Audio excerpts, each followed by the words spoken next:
자, 이번 주 내로 명제와 함수를 좀 해야 돼서 조금 급해요. 그래서 그러고 나서 다음 주부터는 이제 슬슬 유리무리까지는 안 하고 앞으로 돌아와서 이제 내신 대비를 진행을 할 거라 다음 주에 자히스토리 사오세요. 다음 주에 자히스토리 사오셔야 됩니다. 자, 이 34번란만 한번 보자. 대부분 이걸 풀 때 요거는 거의 못한 것 같더라고. 자, 이 문제를 보면 원의 중심 있고, 자, 항상 강조한 게 반지름 여기 수직 이렇게 강조를 했었잖아. 그치? 자, 여기 원방을 보면 첫 번째는 원의 중심이 마이너스 7,2라는 점이 있고요. 자, 오른쪽에 있는 점은 0,b라는 점이 있고요. 그리고 이 점이 x축 위에 있죠. x축 위에. 그러니까 뭐, 0 이러한 상태가 될 거란 말이죠. 그치? 자, 근데 얘가 반지름을 보자. 여기 반지름이 나와 있어요. 반지름이 2루트 5. 자, 그리고 여기 루트 5. 반지름을 보니까 1대2 비율이잖아요. 그죠? 그러니까 결국엔 이 내용을 얘기했었잖아. 중학교 때 내용이 생각보다 많이 쓰인다. 이 길이 대 이 길, 얘 대 얘가 성립한다. 자, 그러면 얘가 1대2가 되니까 얘가 1대2가 되고 여기도 1대2가 돼서 길이가 같은 상태가 돼야 될 거란 말이죠. 그러면 이 점은 얘와 얘의 중점이죠. 그러면 중점의 x좌표가 0이 되려면 얘가 마이너스 7이니까 여기가 7 이렇게 돼야 될 거예요. 그리고 여기가 2고 0이니까 b라는 게 1 이렇게 된다는 거겠죠. 여기까지 됐어요. 자, 그럼 여기서 b라는 건 나왔고 a라는 거는 a는 p의 얘를 a, 0 이렇게 했으니까 a가 7, b가 1이라는 이런 사실이 우선 나오는 거죠. 자, 그러면 이제 뭐 해주면 된다? 얘가 이 점을 지난 직선이니까 기울기를 m이라고 치면 7,0을 지난 직선 이렇게 해줄 수 있을 거고요. 얘랑 뭐예요? 0,1이랑 거리가 루트 5가 돼야 된다는 거죠. 그쵸? 자, 그럼 점지거를 쓰면 m의 제곱 더하기 1 루트 분의 자, 0, 1을 대입하면 마이너스 7m 그리고 마이너스 1 절대값 얘가 루트 5 이렇게 되겠죠. 기분이 되니? 자, 그러면 이제 49 m제곱 플러스 14m 더하기 1은 5m의 제곱 더하기 5 라는 결론을 내릴 수가 있다는 거지. 자, 그래서 여기서 m은 마이너스 2분의 1 또는 11분의 2 이렇게 되는 건데, 자, 여기서 원하는 거는 기울기의 곱, 그래서 두 기울기의 곱을 이용해서 원하는 정보들을 다 찾은 거지. 자, 이 정보를 꼭 기억을 해 두시기 바랍니다.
예린 이해되니? 필기해보세요.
자, 됐니? 자, 집합 채점을 해 봤겠죠? 집합 채점을 할 때 그렇게 많이 틀리진 않았을 거라 생각이 들어요. 그쵸? 집합은 앞 단원에 비해서 조금 난이도가 좀 쉬운 편이죠. 자, 그러면 여기 개념을 먼저 해보겠습니다. 자, 그래서 다음 주에 반편성고사를 보게 될 거고, 시험 범위는 말한 대로 유리함수, 무리함수 안 나오고 함수까지입니다. 함수까지. 네? 단원 7단원은 모르겠고 함수까지라고. 7단원 여기 7이 마침 함수 8이야. 8까지. 그러니까 어쨌든 함수라고 생각하면 되겠죠. 그게 7단원인지 8단원인지 중요하진 않으니까.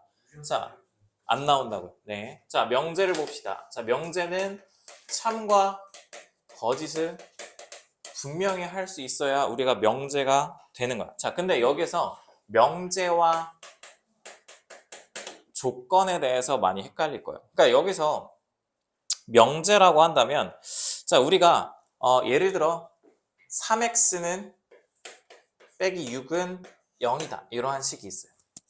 자, 근데 여기는 x 값에 따라서 얘가 참이 되기도 하고 거짓이 되기도 하죠. 그러니까 얘가 x가 예를 들어 1이라고 해보자. 그럼 얘는 거짓인 거고. 자, 얘가 x가 2면 얘는 참이 되는 거잖아. 그치? 그러니까 변수 x에 대해서 참이 되기도 하고 거짓이 되기도 하는 이런 식을 여기에서는 조건이라고 얘기를 하고 싶은 거예요. 조건.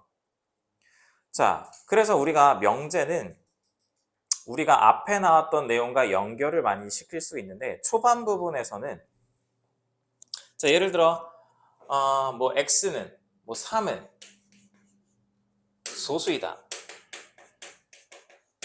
혹은 예를 들어 6은 자, 소수이다.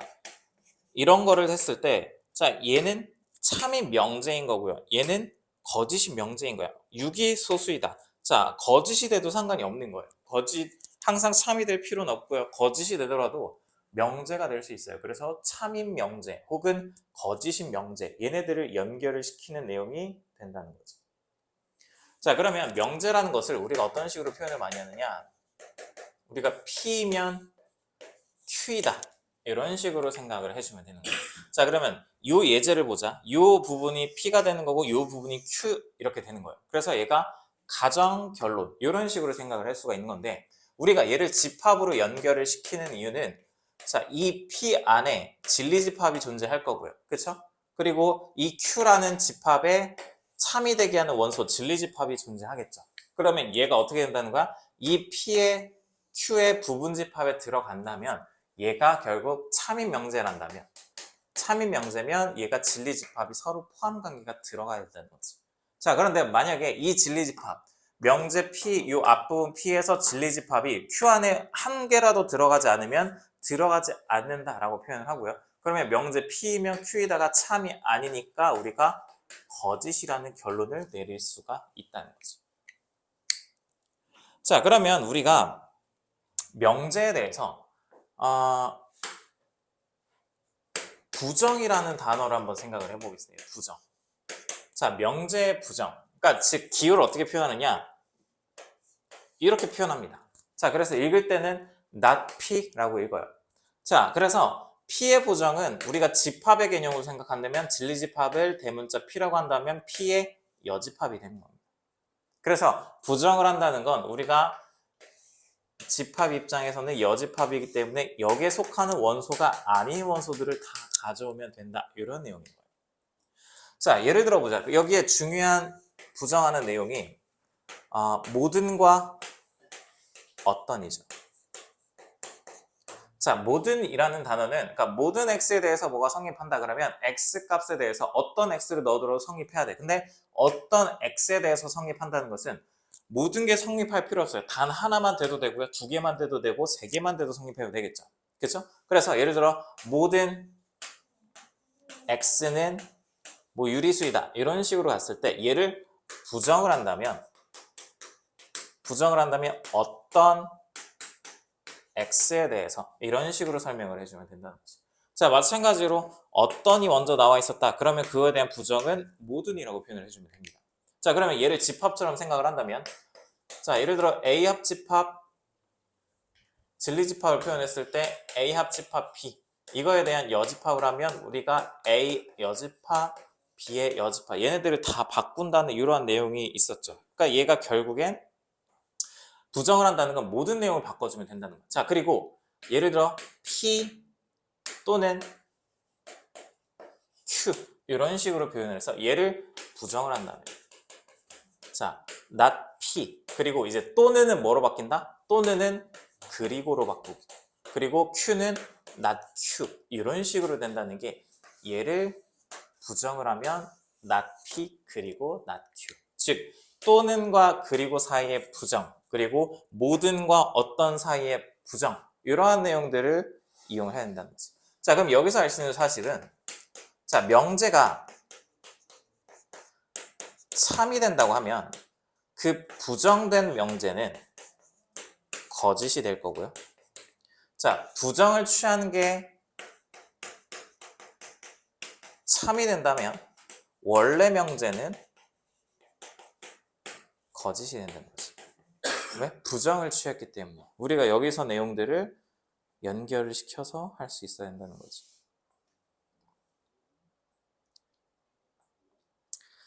자, 그러면 여기에서 우리가 여기 개념은 그렇게 어렵지 않을 거예요. 자, 우리가 개념 코코 233쪽 한번 봅시다. 자, 집합 명제는 생각보다 할만해요. 명제의 뒷단원, 증명 파트가 좀 어려울 뿐이지 여기 단어는 할만할 겁니다. 자, 233쪽 한번 문제 풀어봅시다.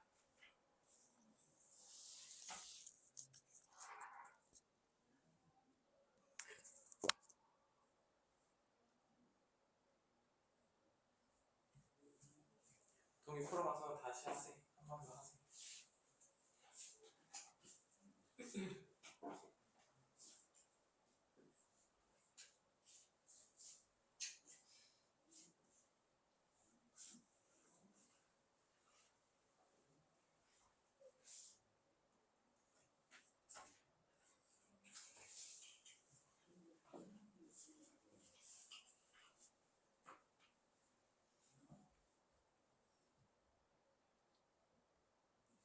1번은 명제와 조건을 구분을 해봐라 얘기를 하고 있습니다.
자, 지금 푼 것까지만 한번 확인해 보세요. 자, 이 답이랑 한번 비교를 한번 해봅시다.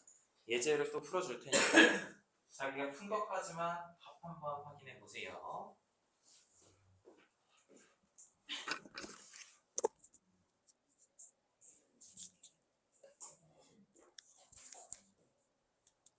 자, 답 확인했니? 그럼 자, 예제 1번 봅시다. 예제 1번. 예제를 보면서 또 익숙해질 겁니다. 자, 예제 1번을 보면 명제 P와 그 부정 not P를 옳게 짝지은 것을 모르시오. 자, 기억 봅시다. 1은 소수이다. 부정은 1은 소수가 아니다. 이렇게 되겠죠. 234쪽입니다. 자, 니은 4는 2보다 크다. 이거의 부정은 4는 2보다 크지 않다. 이렇게 되겠죠. 크다의 부정은 크지 않다. 즉 작거나 같다 이렇게 되는 거고. 디귿 자연수에서 2는 짝수이다. 자, 그래서 이걸 부정을 할 때 자연수에서 2는 홀수이다. 자, 요거 한번 보자. 우리가 여기에서 자연수에서 2는 짝수이다.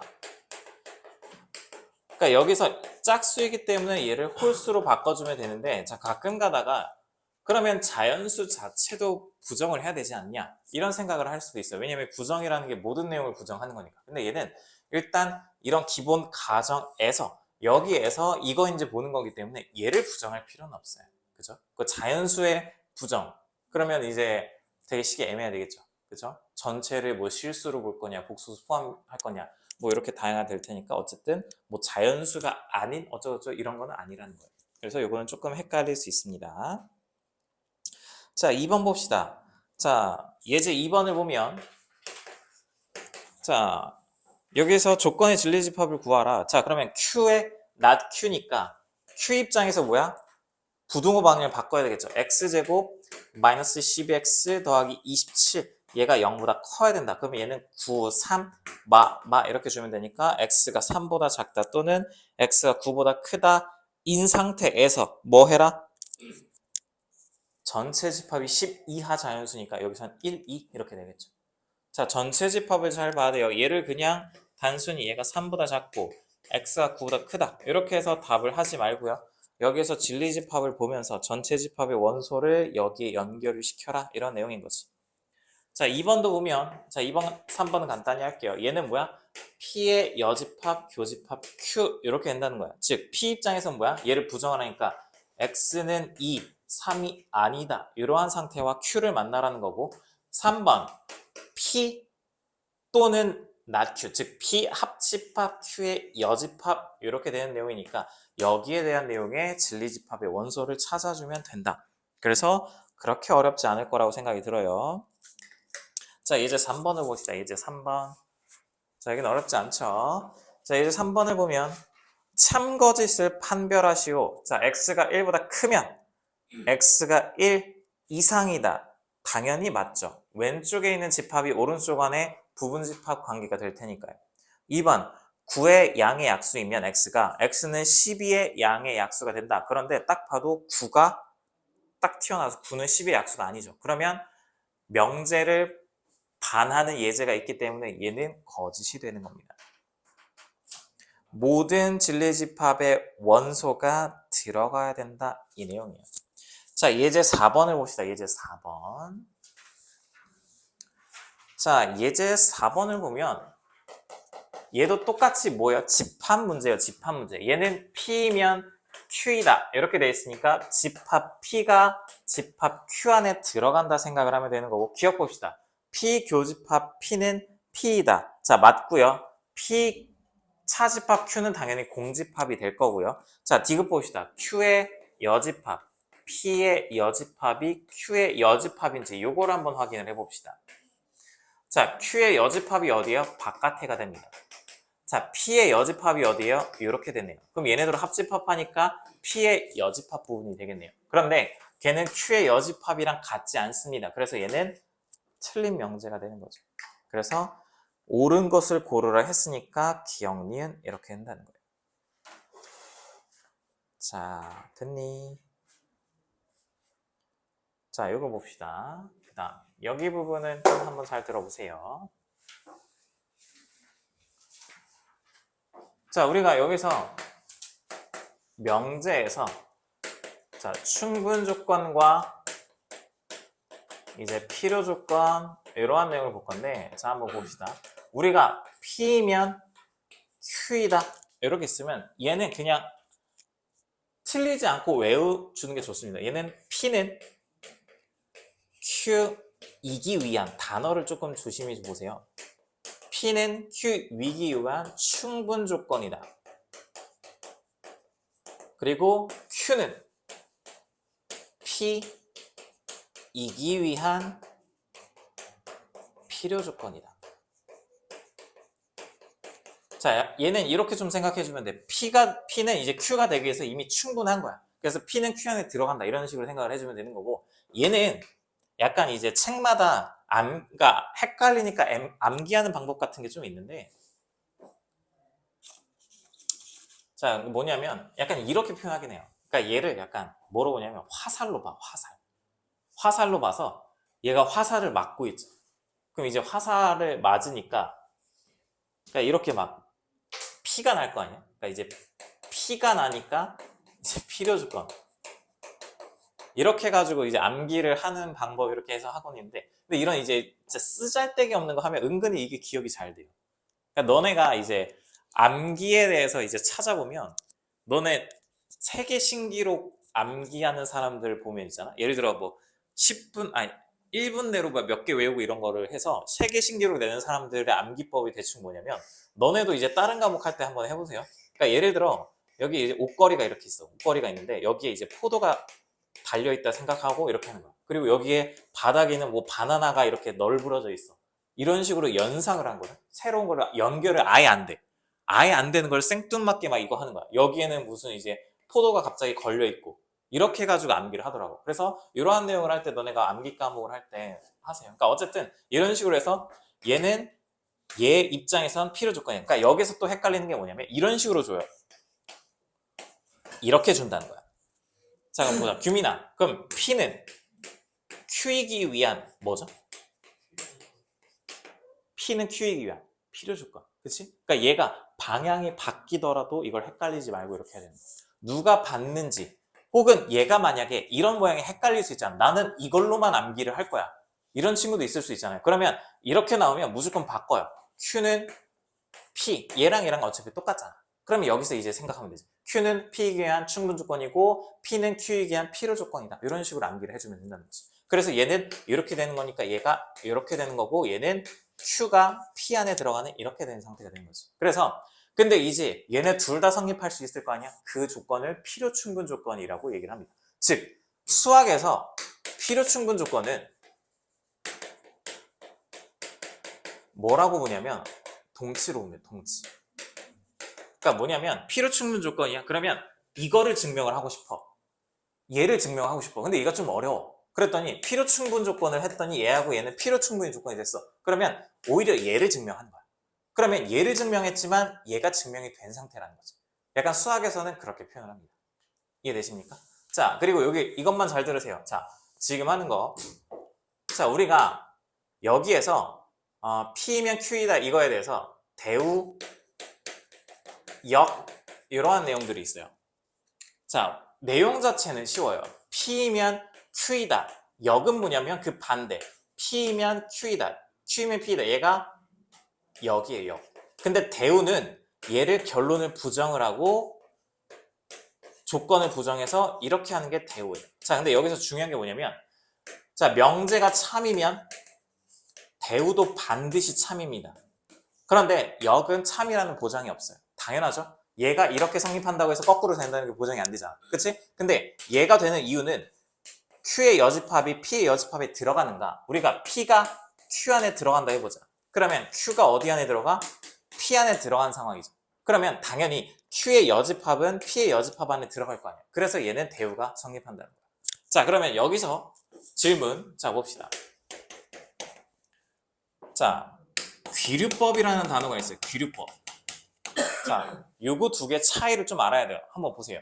귀류법과 대우가 있습니다.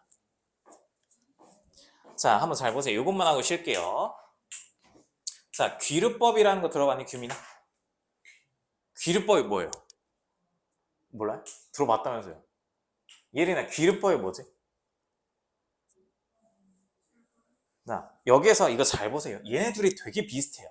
왜냐면 대우라는 게 지금 뭐냐면 P는 Q이다. 이거의 대우는 not Q이면 not P다 이렇게 됐었죠. 그쵸? 그러니까 얘네 둘이 시작이 같아요. 얘는 지금 뭐 했어요? 결국 Q가 결론이었죠? Q를 부정했어요. 결론을 부정을 한 게 똑같아요. 그러니까 일단 대우는 뭔지 알았잖아. 그러니까 귀류법은 뭐냐면 결론을 부정해요. 그러니까 시작이 똑같다는 거예요. 이 둘이. 결론을 부정하여 이미 참이라고 알려진 사실에 모순을 보인다. 이게 기류법이에요. 그러니까 되게 유사해요. 되게 유사해서 얘네들의 차이가, 자, 근데 얘네들의 차이가 뭐냐? 이런 거 물어보진 않아요. 근데 상황에 따라서 문제를 증명을 할 때 원래 명제 증명하는데 조금 어려워. 그러면 대우나 기류법을 이용해서 하면 훨씬 간단해지는 경우가 있습니다. 자, 그러니까 예를 들면 n은 3의 배수가 아니면 n제곱도 3의 배수가 아니다. 이런 내용들 하면, 자, 얘가 그럼 n이 3의 배수가 아니니까 3k 더하기 1, 3k 더하기 여러 가지 꼴로 해야 될 거 아니야. 근데 얘를 대우로 취하면 여기에서 n의 제곱이 3의 배수이면 n이 3의 배수다. 자, 봐봐. n의 제곱이 3의 배수야. 그럼 좀 까다롭죠. n의 제곱이 3의 배수면 n의 3의 배수. 이건 좀 까다롭단 말이야. 근데 얘를 대우로 취하면 생각보다 할만하다는 거지. 자, 근데 여기서 하고 싶은 건 기류니까. 요거 진짜 마지막. 요거 진짜 마지막 하고 쉬겠습니다. 자, 루트 2는 무리수이다. 자, 이게 기류의 대표적인 예제입니다. 자, 요것만 하고 쉬겠습니다. 자, 잘 보세요. 기류가 뭐라 했어요? 결론을 부정한다 했어요. 결론을 부정한다는 건 얘가 무리수가 가정한 뭐야? 유리수죠. 그러면 루트 2가 유리수니까 얘를 P분의 Q, 얘가 PQ가 서로소인 자연수로 이렇게 표현할 수가 있겠죠. 정수든, 그쵸? 그러면 이렇게 된 상태에서 P 루트 2는 Q가 돼요. 맞아요? 그죠? 그러면 양면 제곱하면 2P의 제곱은 Q의 제곱 이렇게 되죠. 그러면 자, 2P의 제곱, 왼쪽이 무조건 짝수야. 그럼 Q의 제곱도 짝수죠. 그럼 Q의 제곱이 짝수니까 Q를 2K라고 쓸 수가 있겠죠. 그러면 얘는 2P의 제곱은 4K의 제곱이 되고 P의 제곱은 2K의 제곱이 돼요. 자, 그러면 우변이 또 짝수가 되죠. 그러면 좌변도 짝수네. 그러면 P도 짝수고 Q도 짝수죠. 근데 어디에 모순이야? PQ가 서로서라는 게 모순이 된다는 거지. 그러니까 결론을 부정해서 우리가 참이라고 알려져 있는 이 성질에 대해서 모순임을 보이는 거야. 이게 기류법이라는 거지. 됐습니까? 자, 제가 쉬었다 하겠습니다.